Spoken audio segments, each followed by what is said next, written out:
We continue in chapter 24 where we left off at the words which says Vatzadikim shein tselem elikim mistalek me'al pneim. The righteous, as the image of God does not remove itself from their faces, is not removed from their faces. Kol chayis rois iskafian kamayu.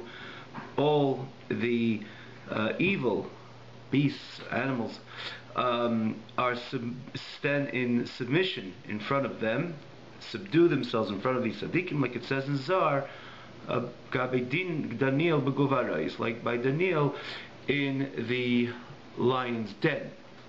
So basically what we were saying then is, we actually repeated this, I think we did this orally, that when we think about the closeness and distance, Rahman al-Islam, from the Almighty, as we mentioned a few times, that close and far, close to God and far from God, God forbid, is not measured in if you're geographically in the same place or similar, just like it is by man. Two people could be in the same room and could be very distant from one another. They could have a Rahman al-Islam, let's talk about it theoretically, because we're not supposed to hate another person, we're not supposed to hate our brother, but theoretically, if there's a hatred between one and another, there's no greater distance than the two, even though they could stand in the same domain. Similarly, everything, Hashem is everywhere and Hashem is everything. Yet, when a person violates the Ratzon Hashem, Hashem's desire, doesn't exist any greater distance than Hashem, because he stands in complete about face. He's doing contrary to what Hashem wants him to do, or he doesn't do something, or he does something that he doesn't do something that Hashem wants him to do. So at the point when a person violates, he stands in complete about face. Hashem's Ratzon, he violates Hashem's Ratzon, meaning Hashem's interest, Hashem's acceptance is completely, or Hashem's the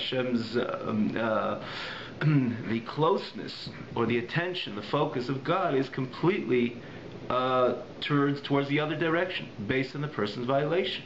Is very, very, extremely distant from that oneness, from the Achdus Hashem, the oneness of Hashem, which the oneness of Hashem encompasses everything. It encompasses as well the state and the scenario of this presentation, which the Yid has in refraining himself from doing an Aveira. And more so and deeper than that, not only Hashem is there looking to see what the person is doing, but the whole notion, as we explained, the Aveira itself, when Hashem says don't do something, or don't eat that, don't engage with that, so that is something which is intrinsically impure, which means the object, a non-kosher piece of meat, for example, non-kosher food, it's not only that Hashem is standing there and waiting to see what you're going to do when a person violates, so he's turning himself about face from Hashem. The consumption, the engaging in this non-kosher food, as just with using a classic example, because the non-kosher food itself is very distant from Hashem. It's intrinsically connected to the world of impurity, and impurity, Hashem is Tahir, Kaddish, holy and pure. So there's nothing greater and more distant, nothing more distant from HaKadosh Baruch Hu, something which is to the opposite extreme, which is impure. And when I eat that, my violation, I'm turning myself away, very extremely distant from HaKadosh Baruch Hu. So Hashem is everywhere and Hashem is everything. Yet when I do something similar, two people could be in one room, in one domain, yet when a person doesn't have a good relationship with the other party, or more so, an upsetting relationship, a relationship which is based on hatred, again theoretically hatred, so there's no greater distance, even though they're in the same domain. So in this chapter, the Rebbe adds more than that, that even we can find certain other areas or certain other ideas which are also distant, or entities which are also distant from HaKadosh Baruch Hu. The spirit of impurity itself, prior to man's engaging in the spirit of impurity, the Yetzer Hara, which is again persuades a person to do bad, to do evil, or the spirit, the core spirit of impurity, is obviously the most the antithesis to HaKadosh Baruch Hu, which is Tahir and Kaddish, holy, pure, and so on. And the spirit of impurity is the far contrast to this, to God and godliness. or someone who represents this spirit of impurity. Yet, the Alter Rebbe is saying in this chapter, and the message in this chapter is that we say someone represents, or someone, or some object, for example, the non-kosher meat itself, or a non-kosher animal, which is associated with Shalosh Klippos HaTameis, the 3 levels of impurity which we discussed in the past chapters. Again, the definition of the lowest level of impurity is defined as Shalosh Klippos HaTameis, as opposed to Klippas Nega. As we know, that neutral klipa, so a non-kosher animal is an example. Where does it receive its energy? It receives its energy from Shalosh Klippos HaTameis, from the lowest level of impurity, and therefore the person is prohibited, a person to consume, a person to eat and consume the meat which comes from an animal which is impure.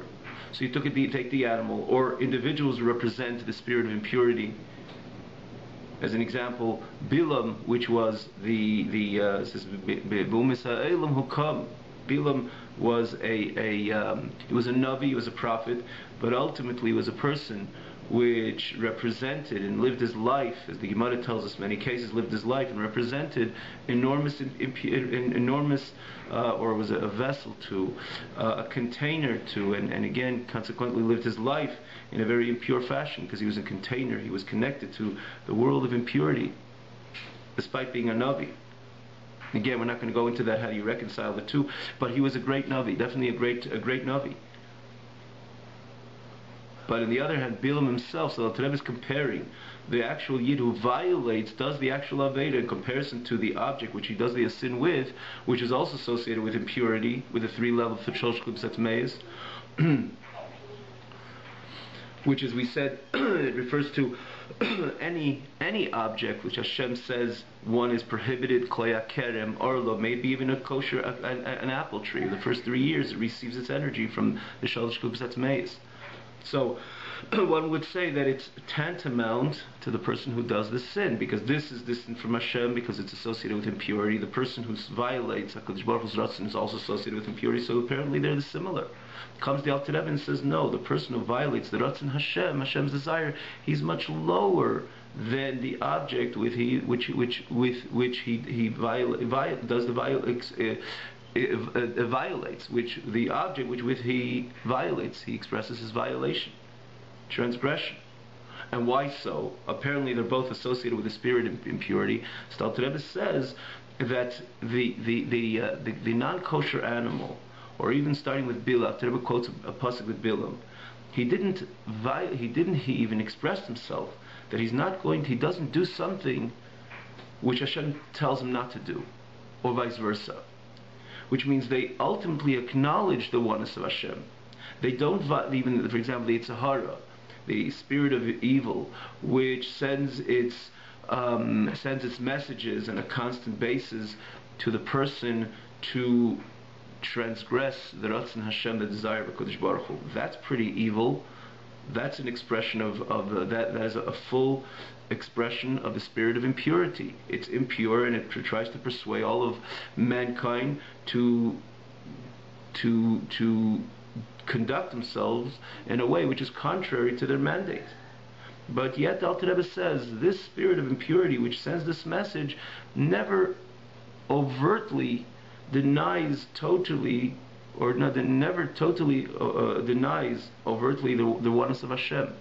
Meaning that this is its mandate. In other words, the point over here, this is its ultimate mandate. As the Rebbe brings this pasuk from Bilam, which we just mentioned, Lo yuchal lavres pi Hashem. I cannot violate, I cannot do different than the way Hashem wants me to do, as he expressed himself to the messengers of Balak. You want me to do this and that, I don't do something that Hashem says not to do, and vice versa. So even though on the end of the day Bilam hated them, it says Bilam hated them even more than Balak, and he was so eager to curse them. But yet Bilam says, I can't. If God doesn't want me to do it, I won't. I can't. And as we know, as it turned out, Hashem didn't want, and he blessed Am Yisrael with the nicest blessings, unprecedented expressions of blessing which Jews ever received from an individual. Famous blessings in Parshas Balak, associated with the most peak times of Am Yisrael. And ultimately, in times of rulership of David, kingdom and rulership of David, and Shlomo and so on, and namely, this nevuah is associated is speaks or deals with the greatest, the highest, the most important of all times, which is Yemais HaMashiach. We don't find such most special nevuahs, even in obviously you find in Tanakh, but in Torah, so clearly and so potently expressed the positive energy which exists in these psukim about the greatest times of Am Yisrael. We find precisely by the nevuah of Bilam, because Hashem wanted so, and He says, I cannot violate the Ratzon Hashem. And so too, when the Yetzer Hara, or the spirit of impurity, tries to persuade a person to violate God's desire, that's its mandate. So it's not all, it's not all good and positive. Understandably, it is associated with the spirit of impurity, and it does send the messages to Chas v'Rachmana litzlan, God forbid, that the individual should transgress. He should not be aligned with his Creator, with the desire of his Creator, and it's terrible. And they do represent impurity. And as the Alter Rebbe expresses, brings the expression of the Avodah Zarah, a certain Avodah Zarah, which is ultimately the package of the spirits of impurity. They call God a God of gods. In other words, that itself is an expression of their chutzpah, of their audacious presentation. As, in other words, they don't include themselves in the Hashem Echad, in the oneness of Hashem, the spirit of oneness of Hashem. They call themselves a God. Even somebody not only called himself a God, somebody, the Gemara says, even somebody too much self-recognition, or self-recognition at all, is associated with Avodah Zarah, because when we say Hashem Echad, Hashem is one, it's not we saying He's one, He's not two. Hashem Echad means to say He's everything. And when I consider myself as something, it's naturally an expression of Avodah Zarah. Because Avodah Zarah also doesn't deny the oneness of Hashem, as we said, so even when someone considers himself as something as significant, or someone has an ego or narcissistic, it borders, or more so the Gemara says, Kilei v'Avodah Zarah. Because again, from the perspective of Hashem Echad, there isn't anything other than Hashem.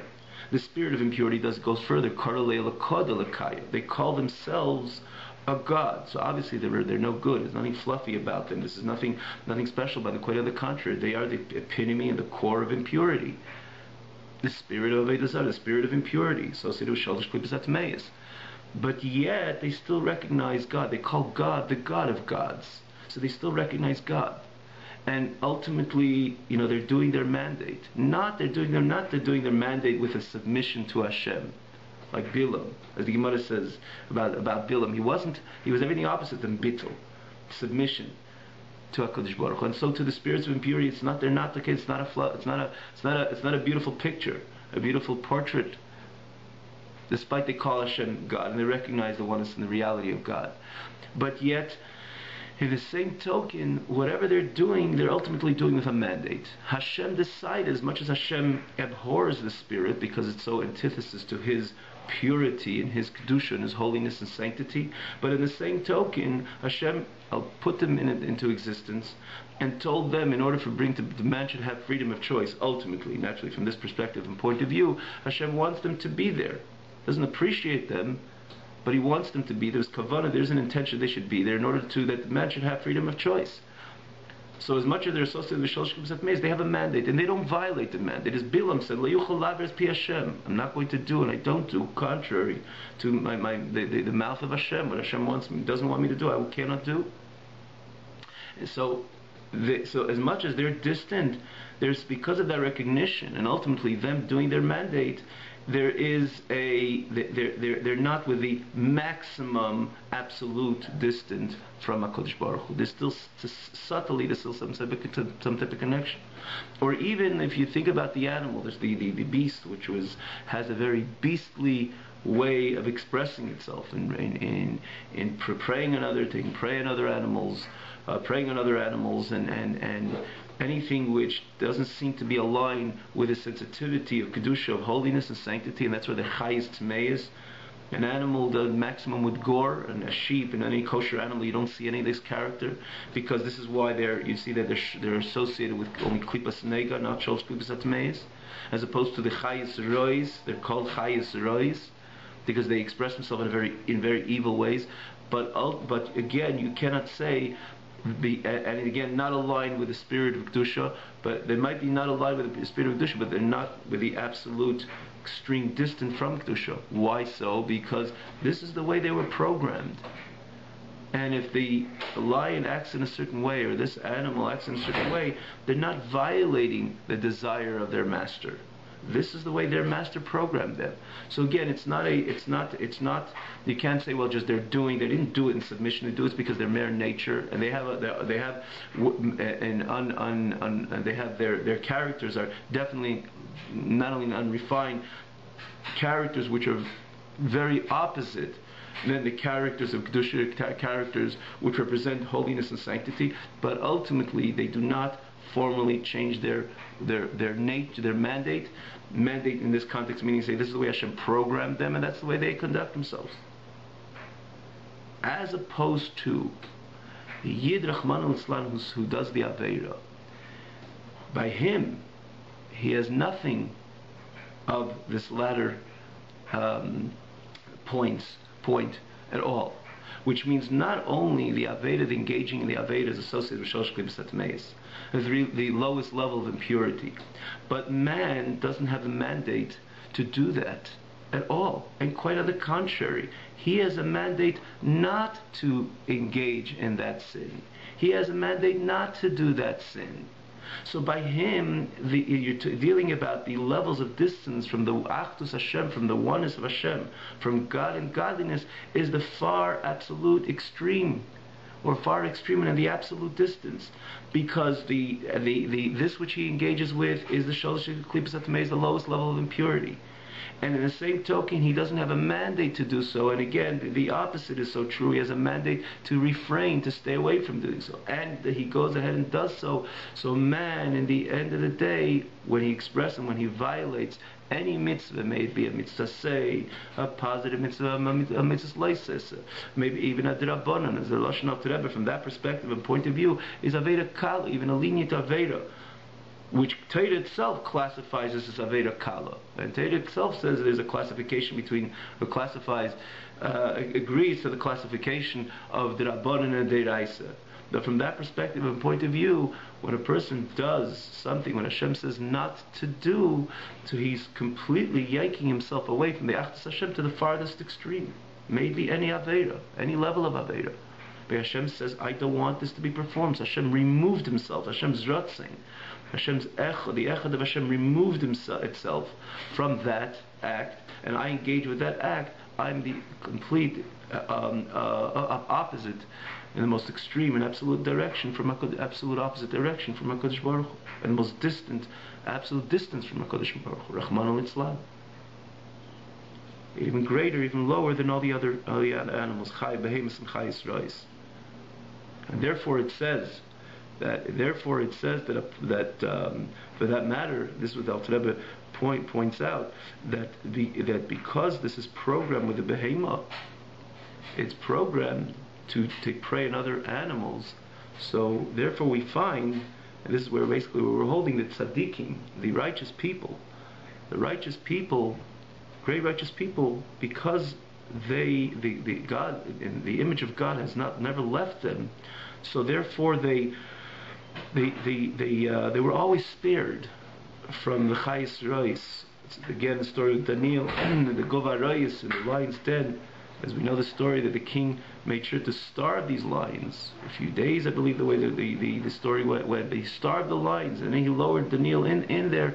But Daniel, they didn't touch Daniel. Because what are they programmed? They're programmed to prey on other animals which are similar to them, similar in level. Weaker naturally, but similar in level.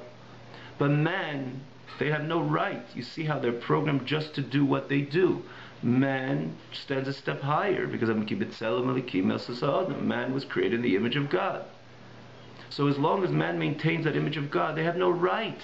It's something that was so natural. You think about this conceptually, it was so natural, conceptually it was so natural for them to not to touch or bother or do anything to Daniel, because Daniel had the Tzelem Elikim never left him. He was a tzaddik. So the Atzir Adam, in other words, man, the way it represents Adam El Elyon, the similarity to the one above, to HaKadosh Baruch Hu, that image never left him. So it was something which was so normal that they didn't later they didn't bother Daniel. They didn't touch Daniel.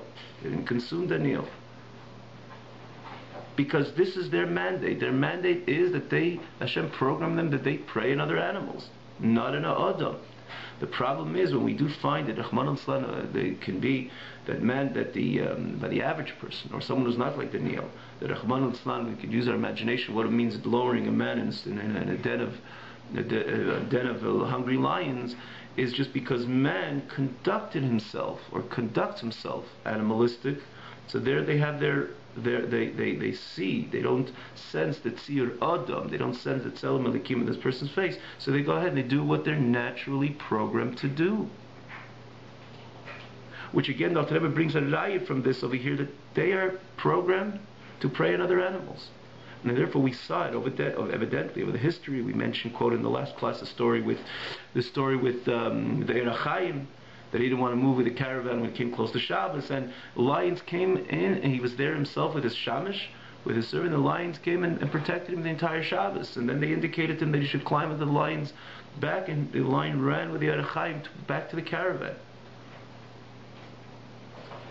And the Rebbe doesn't quote the story with Arieh, but he quotes a story from Daniel, which is a very similar story, because this is the individual which ain't Tzelem Elikim. The Tzelem Elikim does not leave their faces, and the animal is not programmed to do so. So it has a mandate, it has a program, it doesn't budge from that mandate. Things just don't happen on its own.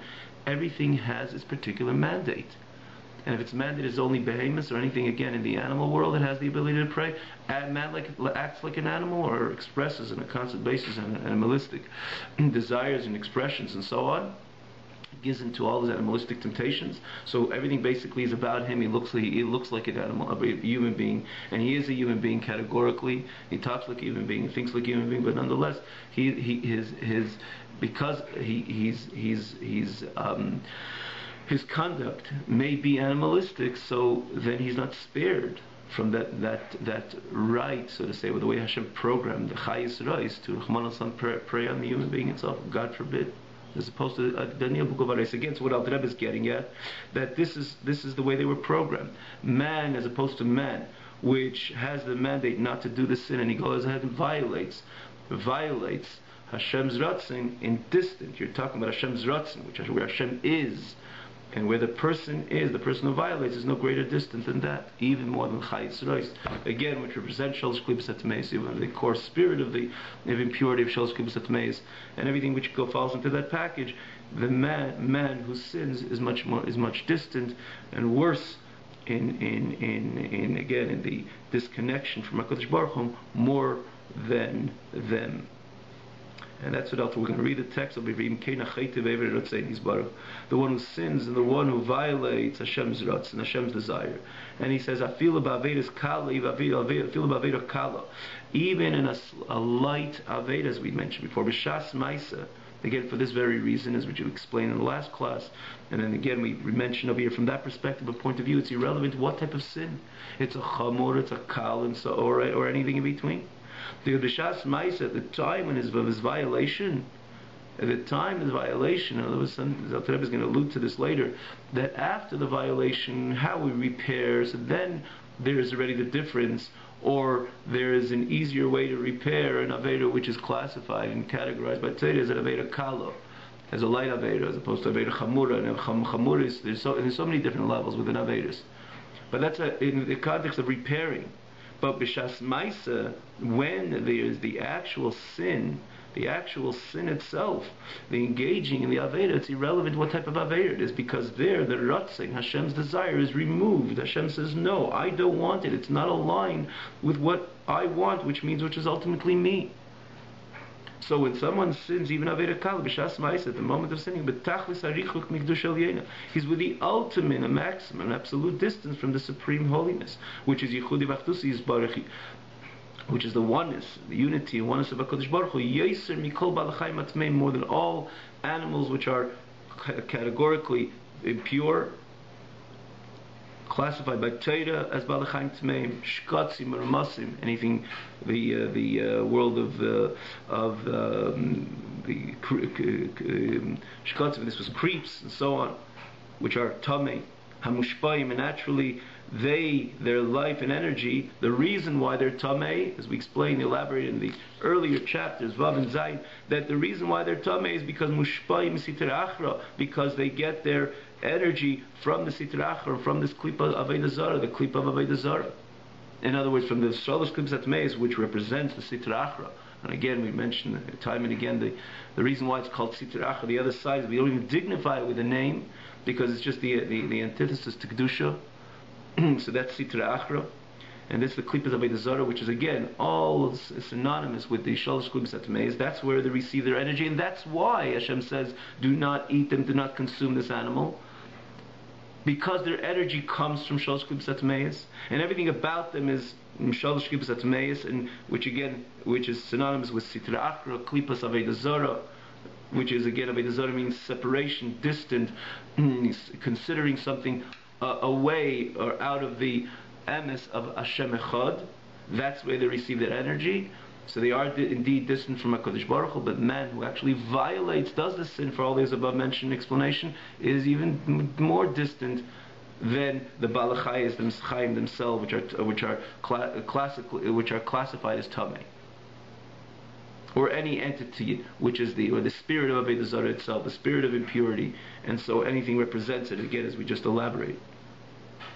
So therefore, and so this is the gravity of sin, which is Rahman al-Islam in the context of being distant from HaKadosh Baruch Hu. There's no greater distance. So that's the case. Alter Rebbe asks a question. So if everything is similar to Avodah Zarah, which this was the message in this Pedic, in this chapter of Chav Daled, if everything was similar to Avodah Zarah, again Yud Chav Gimel and Chav Daled, over here the 24th chapter, that everything ultimately is similar to Avodah Zarah in the context of it's distant from HaKadosh Baruch Hu. So why is it that when it comes to Avodah Zarah, Hashem says true, there's nothing overrides Avodah Zarah, and even it means that one has to drop his life, expire, because of Avodah Zarah, because the sin of Avodah Zarah he ought to. These are the three big Avodas: Avodah Zarah, Gila Arayis, which is adultery, idolatry, and Shvichas Damim. If someone tells someone, kill someone, if not, I'll kill you. That's how much we have to stay away from this Aveda of Chas v'Shalom, not killing another person. That even means losing one's life. But apparently, right? So, but apparently, focusing on the Aveda of Avodah Zarah, we can understand there's a complete renunciation of the oneness of HaKadosh Baruch Hu. Again, just to repeat this, the fact that a person by Avodah Zarah, by Torah mandate, has to give up his life for the Aveda, not to violate the Aveda, the sin of idolatry, as opposed to every Aveda, despite that every sin is tantamount to Avodah Zarah, based on all this explanation, the build-up from Yud Ches and on, and culminating in this chapter of Chav Dalet, Chav Gimel, Chav Dalet, 23, 24, and 25, is just a Gzeres HaKosav. It's something which does not make sense, and we cannot rationally explain, and it's just Hashem decided. Gzeres HaKosav means just the decree of the verse, the decree of the pasuk, that the mandate is by this Aveda, similarly the other two, adultery and Ritzicha. In other words, killing another person, God forbid, there a person has to give up his life and the other one doesn't. It's not something we can make sense of. It's one Gzeres HaKosav. So what does it tell us, though, that despite Hashem says and decrees in the verse that we do not have to give up our life to do that. In other words, literally give up our life, not to violate, let's say, Shabbos or any other Aveda. That doesn't take away from the stringency and the gravity of the sin itself, because conceptually it's exactly the same Avodah Zarah, and therefore we have to not only be careful, we have to be scrupulous with every mitzvah leises. It may be a deraisa derabanan, even an aveda kala shel divrei seifrim, even aveda kala of the derabanan, and look at it in the same fashion, like our determination not to violate the aveda, the sin of idolatry, not to prostrate to an idol. we must look at it in the same exact fashion, for it is the same exact expression. And similarly, when it comes to mitzvahs aseh, not to be laid back and know that this is a Neichi Hashem Alikecha, going ahead forward and doing the mitzvah despite I'm lazy, or despite I have lack of interest, and so on and so forth. I know this is a Neichi Hashem Alikecha, and I have to look at it with the same stringency as the mitzvah of Achdus Hashem. In other words, the non-Avodah Zarah, to look at it like the positive dimension of the Avodah Zara, which is the Neichi Hashem Alikecha. Have a good night.